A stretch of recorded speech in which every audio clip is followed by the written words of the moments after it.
For this lesson, I'm using the 0202 Source and Program Monitors project, and you can find that with the media that comes with this lesson. Just double-click on the project file to open it. Most of the time you'll invest in video editing will be spent watching clips and making creative choices about them. You'll use the Source Monitor up here to preview clips and the Program Monitor over here on the right to preview the sequences you add them to. So let's learn a little bit more about the Source and Program Monitors. You can double-click on any clip in the project panel to open it in the Source Monitor. You can play and stop using this button at the bottom, or you can use the spacebar. At the bottom left-hand corner, you can see we've got this series of 8 digits. And in fact, we've got something very similar over on the right. And this is called timecode.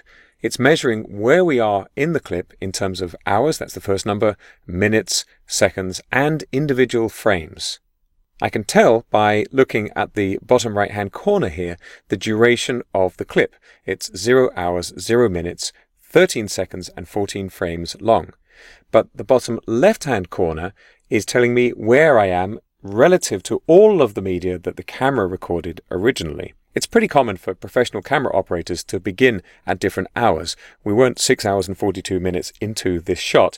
The camera probably began recording at 6 hours just to make it easier to identify one batch of media from another. As we move through the clip, you can see these numbers change. If I click and drag at the bottom of the clip,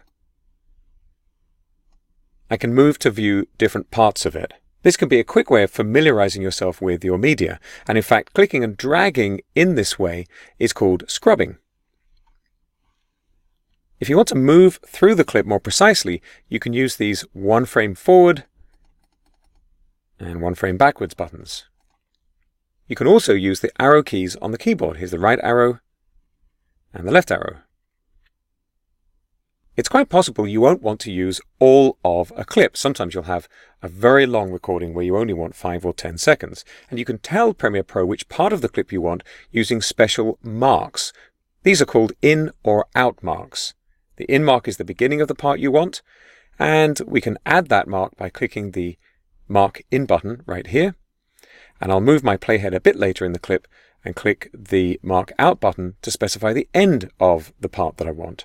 If I use this clip anywhere in a sequence, I'll only get this piece that's highlighted between the marks. I can update the marks anytime I like, so if I click earlier on in the clip here, in this mini timeline, I can click the Mark In button again, and you can see the clip updates. You'll notice as well, now I've chosen a part of the clip, this duration indicator at the bottom right corner has gotten shorter. Now we've just chosen 6 seconds and 23 frames. These marks are persistent. You can close the project and they'll still be applied when you next view the clip. If you want to remove the marks, you can right-click in the picture and choose Clear In and Out. The Program Monitor has the same controls as the Source Monitor. You can play, stop, and so on. One major difference, of course, is that it's showing the contents of the sequence that we've created down at the bottom. If I scrub through the Program Monitor, it'll scrub the playhead in the sequence as well. There are in and out marks here too. But when you add them, they're actually added to the sequence. And that's for a more advanced workflow that we don't need for now. So I can right-click in the Program Monitor and choose Clear In and Out, or for that matter, I can right-click in the sequence right at the top where the numbers are and choose Clear In to Out as well. In a way, you could say that this timeline at the bottom of the Program Monitor is a mini version of the full timeline below it. That's an introduction to the Source and Program Monitors in Adobe Premiere Pro.